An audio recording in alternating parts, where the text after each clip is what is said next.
আসসালামু আলাইকুম। এটিএন বাংলা সংবাদে সবাইকে স্বাগত জানাচ্ছি। আমি সুমনা ঘোষ। শুরুতেই বিআরবি কেবল সংবাদ শিরোনাম। স্থানীয় সরকার ও স্বাস্থ্য উপদেষ্টার এপিএস ও বৈষম্য বিরোধী ছাত্র নেতার দুর্নীতির বিষয়ে দেশ জুড়ে সমালোচনার ঝড়। তদবির বাণিজ্যের বিষয়ে এখনও কোনো ব্যবস্থা নেয়নি মন্ত্রণালয়। সংসদের আগে স্থানীয় সরকার ভোট চায় জামায়াত। সরকারের সদিচ্ছা থাকলে ডিসেম্বরে জাতীয় নির্বাচন আয়োজন সম্ভব মনে করে বিপ্লবী ওয়ার্কার্স পার্টি। এবং চিত্রনায়ক ইলিয়াস কাঞ্চন ও সাংবাদিক নেতা শওকত মাহমুদের নেতৃত্বে নতুন রাজনৈতিক দল জনতা পার্টি বাংলাদেশের আত্মপ্রকাশ। কাশ্মীর ইস্যুতে ভারতের সঙ্গে চলমান উত্তেজনার মধ্যে বাংলাদেশে আসন্ন সফর স্থগিত করেছেন পাকিস্তানের উপপ্রধানমন্ত্রী ও পররাষ্ট্রমন্ত্রী ইসাক দার। দুদিনের সফরে ২৭ এপ্রিল তার ঢাকা আসবার কথা ছিল। পররাষ্ট্র মন্ত্রণালয় বলেছে, অনিবার্য কারণে পাকিস্তানি পররাষ্ট্রমন্ত্রী ইসাক দার নির্ধারিত সফরটি করতে পারছেন না। পারস্পরিক সুবিধাজনক সময়ের সফরটি পরবর্তী সময়ে অনুষ্ঠিত হবে। দেশটির সংবাদ মাধ্যম ডনের প্রতিবেদনে বলা হয়েছে, পেহেলগামের হামলার পর ভারত পাকিস্তান উদ্ভূত পরিস্থিতির কারণে ইসাক দারের বাংলাদেশ ও কাবুল সফর স্থগিত করা হয়েছে। ভ্যাটিকানের উদ্দেশ্যে কাতার ছেড়েছেন প্রধান উপদেষ্টা ডক্টর মোহাম্মদ ইউনুস। বাংলাদেশ সময় বেলা 12:30টার দিকে পোপ ফ্রান্সিসের শেষকৃত্য অনুষ্ঠানে যোগ দিতে দোহা ত্যাগ করেন প্রধান উপদেষ্টা। ইতালিতে পৌঁছলে রোম ও ভ্যাটিকানে নিযুক্ত ঢাকার রাষ্ট্রদূত প্রধান উপদেষ্টাকে স্বাগত জানাবেন। শনিবার সকালে সেন্ট পিটার স্কোয়ারে পোপ ফ্রান্সিসের শেষকৃত্যে যোগ দেবেন ডক্টর ইউনুস। রোববার তিনি বাংলাদেশ সময় বেলা 12টায় ঢাকার উদ্দেশ্যে রওনা করবেন।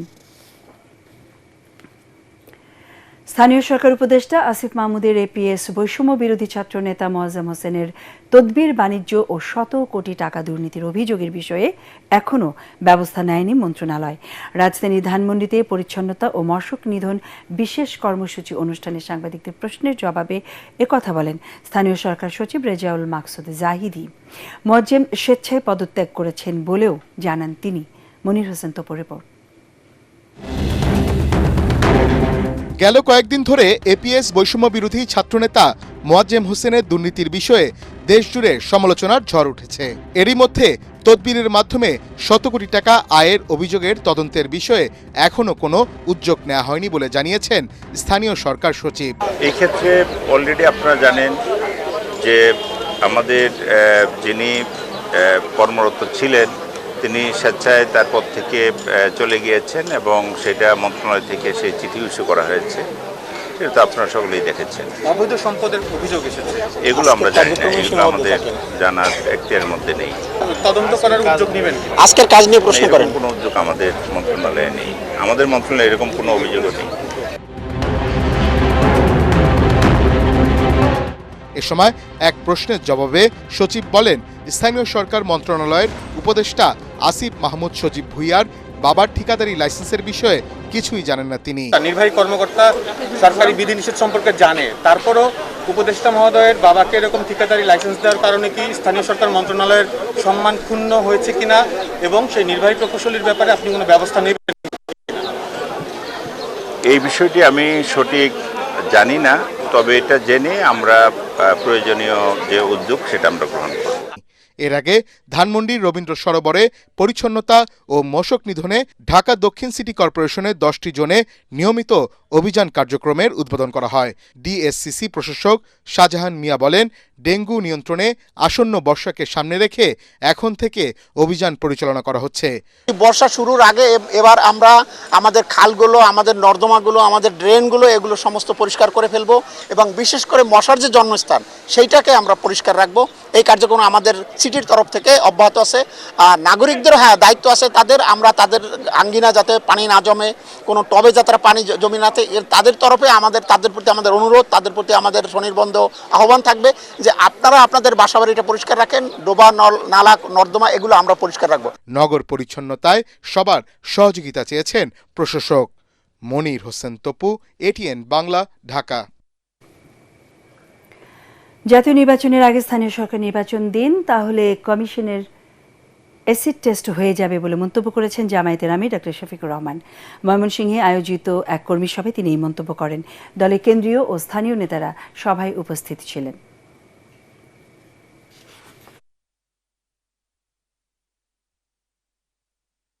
সংসদ 2 কক্ষ বিশিষ্ট করার প্রস্তাব দেওয়া হচ্ছে, নিম্নকক্ষ উচ্চ কক্ষ।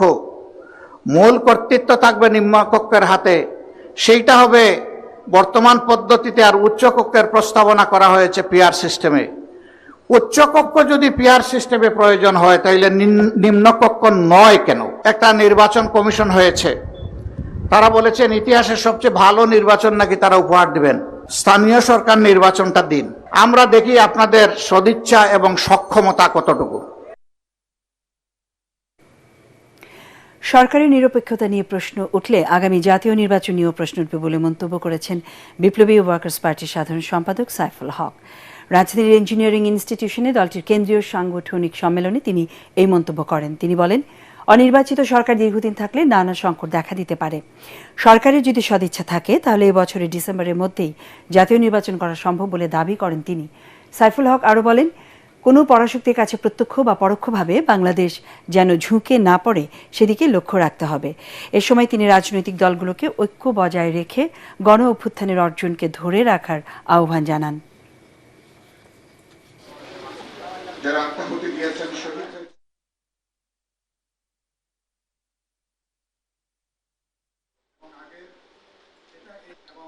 ভারত এবং পাকিস্তানের মধ্যে একটা তীব্র উত্তেজনা তৈরি হয়েছে, এমনকি এই উত্তেজনা সামরিক উত্তেজনা, এটা কিন্তু পরিণত হতে পারে। আমি অন্তর্বর্তী সরকারকে বলতে চাই, আমরা এই অঞ্চলে শান্তি চাই। পরাশক্তির পক্ষে প্রত্যক্ষ পরোক্ষভাবে বাংলাদেশ যেন ঝুঁকে না পড়ে। অনির্বাচিত সরকার বর্তমান পরিস্থিতিতে বহুমাত্রিক সংকট কোনোভাবে সেটাকে সমাধান করতে পারবে না। সেজন্য আমরা বিচার চাই, সংস্কার চাই। পাশাপাশি 16 বছর ধরে মানুষ যে নির্বাচনের জন্য অপেক্ষা করছে, সেই নির্বাচনের মধ্য দিয়ে একটা গণতান্ত্রিক সরকার হবে, দায়বদ্ধ সরকার হবে। চিত্রনায়ক ইলিয়াস কাঞ্চন ও সাংবাদিক নেতা শওকত মাহমুদের নেতৃত্বে আত্মপ্রকাশ করল নতুন রাজনৈতিক দল জনতা পার্টি বাংলাদেশ। সকালে রাজধানীর একটি হোটেলে নতুন রাজনৈতিক দলটির আত্মপ্রকাশের ঘোষণা দেওয়া হয়। আরও জানাচ্ছেন হুমায়ুন চিশতি। বাংলা চলচ্চিত্রের একসময়ের জনপ্রিয় অভিনেতা ও নিরাপদ সড়ক চাই আন্দোলনের প্রতিষ্ঠাতা ইলিয়াস কাঞ্চনের নেতৃত্বে যাত্রা শুরু করল নতুন রাজনৈতিক দল জনতা পার্টি বাংলাদেশ। দলের মহাসচিবের দায়িত্বে আছেন জাতীয় প্রেস ক্লাবের সাবেক সভাপতি ও বিএনপির সাবেক ভাইস চেয়ারম্যান শওকত মাহমুদ। যারা 2018 সালের নির্বাচনে গেছে। দলটির আত্মপ্রকাশ অনুষ্ঠানে স্বাগত বক্তব্য দেন দলের নির্বাহী চেয়ারম্যান ও মুখপাত্র সাবেক শিক্ষা প্রতিমন্ত্রী গোলাম সারোয়ার মিলন। এরপর দলের ইশতেহার ঘোষণা করেন মহাসচিব শওকত মাহমুদ।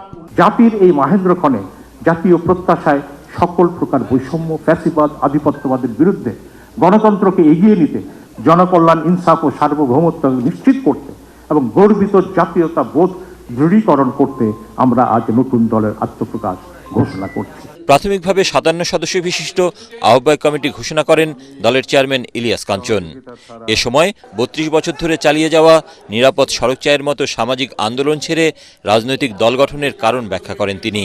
নিরাপদ সড়ক চাইয়ের সঙ্গে যুক্ত থেকে যেভাবে এদেশের মানুষের জন্য কাজ করেছে, তেমনি ভাবে এই রাজনৈতিক দলের সঙ্গে যুক্ত হয়ে আমি আপনাদের জন্য, এদেশের জন্য সততার সঙ্গে আমি কাজ করতে চাই। খুব শিগগিরই নিবন্ধনের জন্য নির্বাচন কমিশনে আবেদন করা হবে বলে জানান দলের শীর্ষ নেতারা। শেখ হাসিনা সরকারের পতনের পর এ পর্যন্ত প্রায় 2 ডজন নতুন রাজনৈতিক দল আত্মপ্রকাশ করেছে। আমাদের চলার পথে আপনারা আমাদের পাশে থাকবেন। হুমায়ুন চিশতি, এটিএন বাংলা, ঢাকা। মিয়ানমারে বাংলাদেশি কমার্শিয়াল উইং বন্ধের সিদ্ধান্তে দুশ্চিন্তায় সেখানকার ব্যবসায়ীরা। তারা বলছেন এতে দুদেশের ব্যবসা বাণিজ্য কমে যাবে। ভারতের বিকল্প বাজার হবার যে সম্ভাবনা সৃষ্টি হয়েছে সেটিও বাধাগ্রস্ত হবে। প্রতিবেশী দেশ হিসেবে মিয়ানমারে কমার্শিয়াল উইং চালু রাখার পরামর্শ ব্যবসায়ী ও কূটনীতিকদের। রিপোর্টে জানাচ্ছেন মাহবুব কবির চপল। 5 আগস্টের পর বাংলাদেশের কাছে বিভিন্ন পণ্য বিক্রিতে গড়িমসি করছে ভারত। ফলে বিকল্প বাজার হিসেবে মিয়ানমারের দিকে ঝুঁকছেন ব্যবসায়ীরা। এর মধ্যে দেশটি থেকে 1,05,000 টন চাল আমদানি হয়েছে। 55,000 টন ডাল, মটর, মরিচ, পেঁয়াজ, আদা ও চিনি আমদানির সমঝোতা হয়েছে। বাংলাদেশ মিয়ানমার বছরে $3.25 মিলিয়ন ব্যবসা করছে।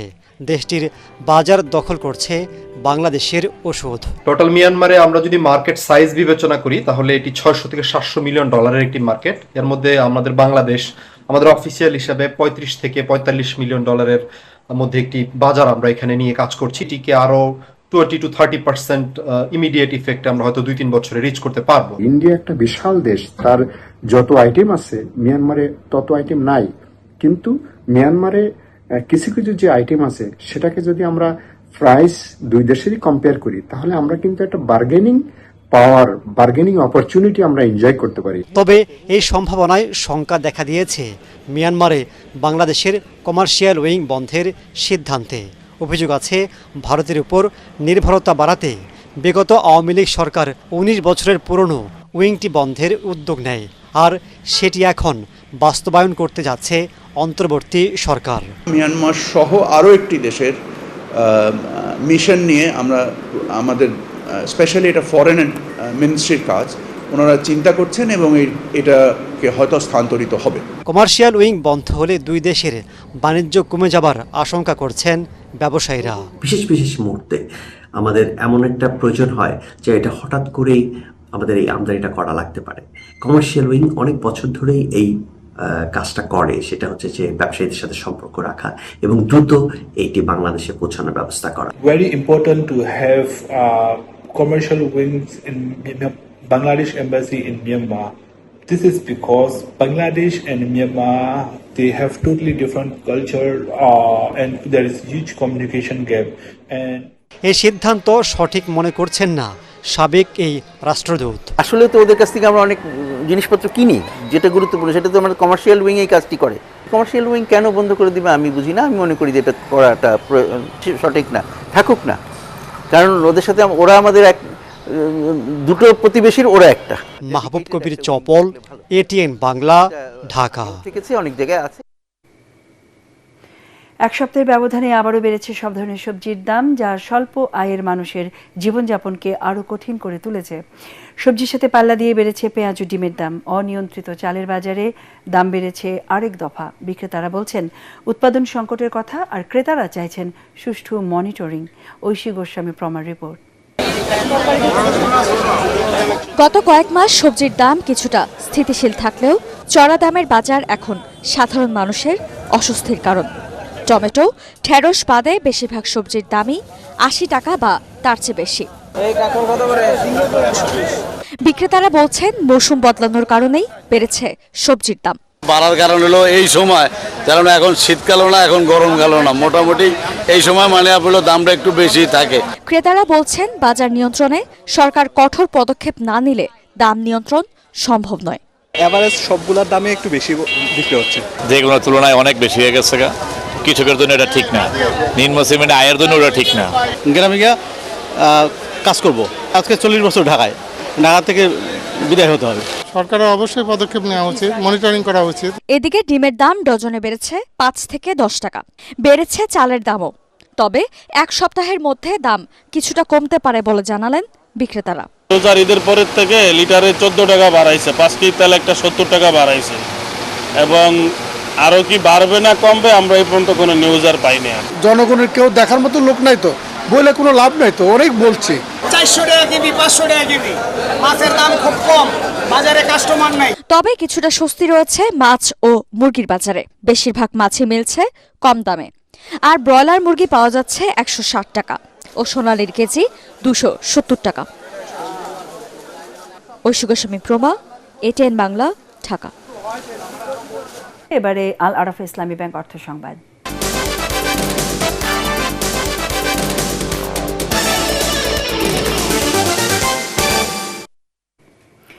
সীমাবদ্ধতা আর প্রতিবন্ধকতার মধ্যেই প্রবৃদ্ধি ধরে রেখে 138 বছর ধরে সফলতার সাথে আমদানি রপ্তানি কার্যক্রম চালিয়ে যাচ্ছে চট্টগ্রাম সমুদ্র বন্দর।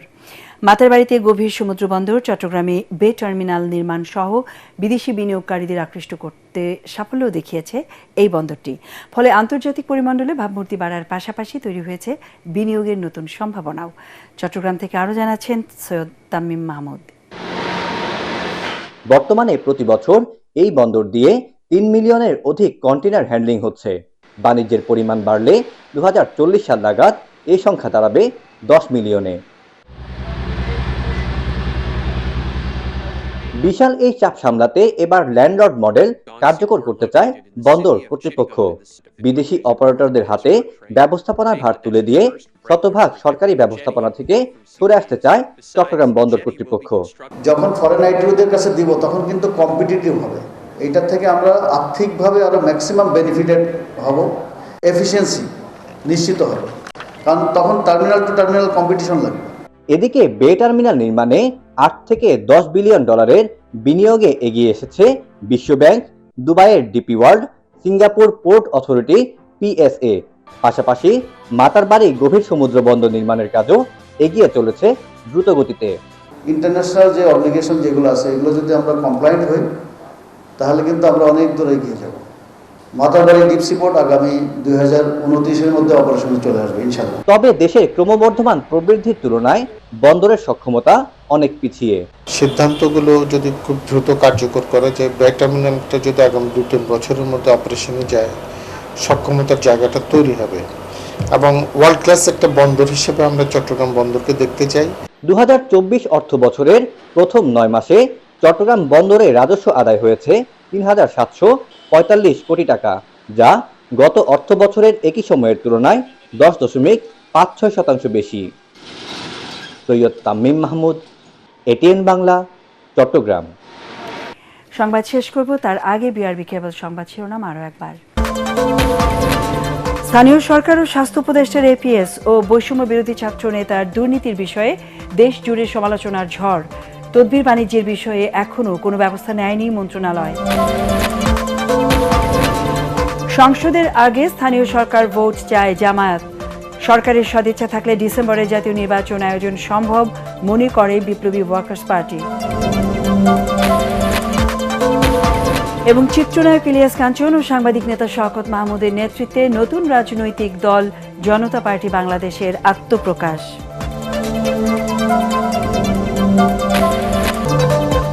আমাদের পরের সংবাদ দেখার আমন্ত্রণ জানিয়ে এখনকার মতো শেষ করছি। ATN বাংলা সংবাদ ইউটিউবে দেখতে ব্রাউজ করুন youtube/ATN বাংলা নিউজ। ধন্যবাদ।